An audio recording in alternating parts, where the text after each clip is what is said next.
Ons begin vanaand met 'n gesprek wat ons beursies raak. Suid-Afrikaners het verlede week 'n rentekoers blaaskans gekry toe die Reserwebank besluit het om die repo-koers op 8,25% te hou. Voor hierdie besluit het die Reserwebank 10 keer in 'n ry die koers verhoog. Intussen het Transnet aangekondig hy maak vordering met sy gedeeltelike privatisering van die Durbanse hawe en die ANC se sekretaris-generaal Fikile Mbalula het die kabinetsminister Pravin Gordhan gewaarsku om Transnet vinniger reg te ruk. Dan het die regering boonop aangekondig die Russiese president Vladimir Putin sal nie die komende BRICS-beraad bywoon nie. Al hierdie onderwerpe het natuurlik 'n invloed op hoe beleggers Suid-Afrika beskou. Om hieroor te gesels, sluit die redakteur van Moneyweb, Ryk van Niekerk, en die hoof van die Vryemarkstigting, David Ansara, nou by my aan. Ryk, so die rentekoers bly onveranderd. Is dit te vroeg om opgewonde te raak of lê daar verdere verhogings vir ons om die draai voor? Ek wens ek het geweet, maar ek dink nie ons kan verlief neem dat ons 'n boepunt bereik het nie. Daar is nog inflasiedruk, daar gaan nog vir 'n geruime tyd inflasie wees. Ons het nou skerp geval tot nou hier in die laag so 5,4%, maar ek dink dit gaan baie stadiger daal vorentoe. Die Reserwebank wil hom rondom 4,5% hê en so dit kan beteken dat rentekoerse nie op 'n einde is nie, maar ek wil net iets vinnig byvoeg. Ons het, soos jy nou gesê, 10 rentekoersverhogings gehad. Dit was 4,75 persentasiepunte. Ons het dit gehad in 20 maande. En Kubenaido, een van die adjunk presidente van die Reserwebank, het tydens die perskonferensie verlede Woensdag of verlede Donderdag gesê dit vat 18 tot 24 maande vir een rentekoersverhoging om deur te werk. Nou, ons het 'n geweldig aggressiewe siklus nou gesien. En ek weet nog nie of die rentekoersverhogings reeds deurgewerk het nie en hopelik kan dit 'n rol speel want verdere rentekoersverhogings gaan hierdie ekonomie nog baie seerder maak. David, do you think the continuous hiking of the repo rates, as we've seen done by the Reserve Bank, do you think it's had the desired effect? On inflation? Well, look, I think inflation seems to be stabilizing, but bear in mind that basic foodstuffs and particularly the goods that the poor rely on, we're still seeing very high inflation there. I think that's around 11%. So that really is a big driver of the deterioration of living conditions and just general anxiety and malaise that exists in the South African economy. And how hard has that been on businesses? Well, look, it's been very difficult. Businesses are operating in an increasingly challenging environment. There's load shedding. So, for example, in March of this year, MTN reported that it had spent 695 million rand just on maintaining its cell phone network through diesel generators and batteries. So those are the kinds of costs and the scale that many businesses are having to deal with in South Africa. We're now seeing this partnership initiative between big business and government, where business is offering to essentially fix some of the problems that were created by the government in the first place. And I recently gave a speech where I said that business actually needs to stop with this consensus-seeking approach and abandon the so-called social compacting and start actually realizing its negotiation position and its power and start negotiating with government rather than seeking consensus all of the time. Ryk, op daai punt, onlangs aankondiging oor gedeeltelike privatisering en dit is iets waaroor ons al op hierdie program baie gepraat het. Wanneer gaan dit? Jy mag nie daai woord gebruik nie, dis 'n ekwiteitsvernoot. Okay, ekwiteitsvernoot. Is dit weer eens hier ook te vroeg om opgewonde te raak? Is dit privatisering in die ware sin van die woord of wat presies gebeur met die verhouding met Transnet? Ek dink dit is 'n absolute uitstekende ontwikkeling wat daar plaasvind. Hulle het 'n regtig uitstekende internasionale groep gekry om daai hawe of daai kaai te bedryf. Dis 'n wêreldklas ding, maar ek dink wat ons nie moet misken nie is dat daar 10 maatskappye van die grootstes in die wêreld was op daai kortlys. Daar was 'n groot belangstelling van die wêreld se beste hawebestuursmaatskappye. So daar is geleenthede wat hier is. Buitelanders sien dit raak en hulle wil betrokke raak. Die feit dat die regering 'n meerderheidsbelang hou, dit is vir my baie interessant, maar tog het daai maatskappy ingestem om dit te doen. ICT SI. En ek dink as hulle dit kan uitbrei na ander hawens so wat hulle nou al reeds begin doen het, kan dit die produktiwiteit van daai hawens baie verbeter. Hoewel dit nie moeilik is nie, want daai hawens, veral Durban, is op die oomblik so vrot. Ek dink is nommer 370 op die lys van mees doeltreffende hawens. Ek dink is uitstekend en ek hoop dit word uitgerol na baie dele van Transnet toe. But so Ryk says that it's an exciting development, the privatization of Transnet or of this section of the Durban harbour.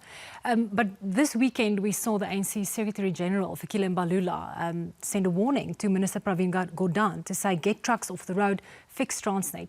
Are you concerned that political infighting might hamper further processes or attempts rather at privatization? Well, yes, I think it is a major stumbling block.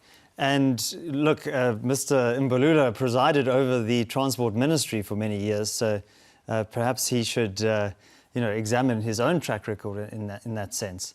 But look, I think broadly speaking, the government is ideologically hostile to the notion of privatization.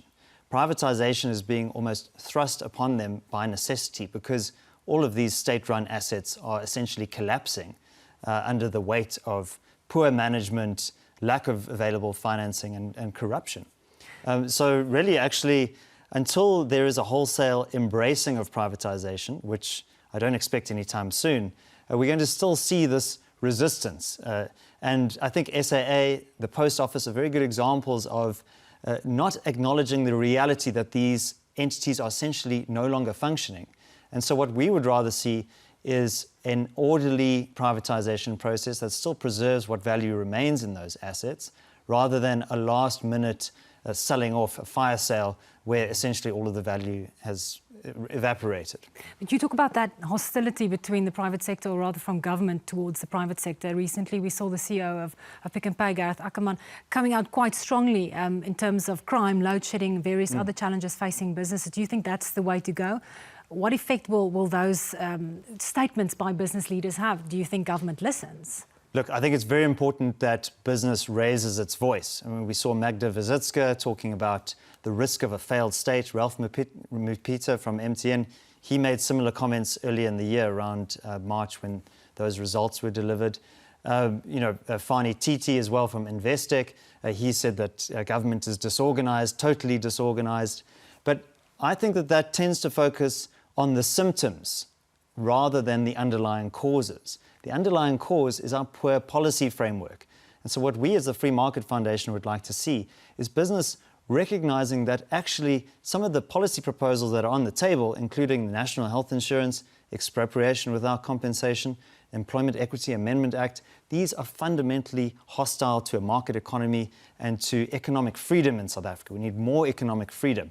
So whilst I welcome and applaud those kinds of comments from Mr. Ackerman, we would like to see them going a step further and saying, government, we need to see fundamental reforms, and we will only work with you if you provide those reforms.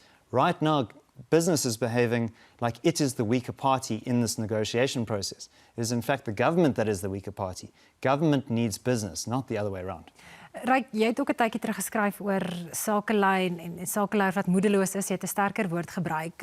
Maar wat ek het vir David ook gevra, wat verskil maak hierdie uitsprake deur leiers wat uitpraat? Kyk, daar's twee benaderings. Die een is maatskappye werk deur Boesa en sakeleierskap Suid-Afrika, en dan word daar nou deur Netwerk onderhandel met die regering en dan gebeur daar nie veel nie. Dan die ander kant is daar mense wat op en afspring en van verhoog af goed sê en sê luister, dit gaan sleg, moet jy dit doen nie, en dan gebeur dit ook nie. Ek dink in baie gevalle is dit meer 'n situasie van amper soos protesoptogte. As jy voor in die klippe gooi en iets brand nie, dan luister die regering nie. En ek dink baie gevalle soos ons krisisse wat ons gehad het die afgelope tyd, en ek dink terug nou met die buitelandse beleid met wat ons nou gesien het met Vladimir Putin, daar is geluister na wat die privaat sektor sê, en dan is dit klein groepies sakeleiers wat met die regering praat. Ons sal dit gebeur met Nhlanhlanene. Baie van die bankiers het persoonlik toe met voormalige president Zuma gesels en gesê, luister, dit kan nie gebeur nie, en dan word daar geluister. Maar dan is dit te laat. Daar is geen proaktiewe, dink ek, wil van die regering om met die privaat sektor saam te werk ten bate van die privaat sektor nie. Daai vertrouensverhouding is 'n absolute rekord laagtepunt. Jy sit met die regering wat dink privaat sektor wil net geld maak en werkers uitbuit. Die privaat sektor dink julle skep vir ons 'n klimaat wat net totaal en al nie gaan lei tot ekonomiese groei nie, en dan is die vakbonde ook nog iewers tussenin. So daai verhouding is baie swak op die oomblik, en ja, ons wil hê dinge moet beter gaan, dit moet vinnig beter gaan. Maar voordat daai verhouding nie gaan verbeter nie, weet ek nie. David, so Ryk referred to the announcement last week that the Russian President Vladimir Putin is not coming to South Africa to attend the BRICS summit. Do you think that's enough to save the AGOA deals we have in place with the USA? Look, I think it'll be a very close call. Bear in mind that there have been long-term calls for reviewing South Africa's position within AGOA. That is legislation within the US Congress. It's not a trade agreement. So that is at the whim and the behest of the American government that we're included there. But I think this episode, maybe you could say that we got away with a bit of a close shave. But I think it sends entirely the wrong message to our allies in the United States and in Europe. These are our principal trade partners. We are, I think, again, putting ideology before pragmatism. We, as the South African government, are choosing to align with the erstwhile allies from the Cold War days and not really seeing South Africa's interests in an objective way. So Charles de Gaulle, the one-time French president, he said that countries don't have friends, they have interests. So I think South Africa's international relations needs to get a lot more strategic. Doesn't mean we can't bargain with these various actors and play one off against the other. But this whole episode, to me, just seems like a bit of an own goal. David, baie dankie.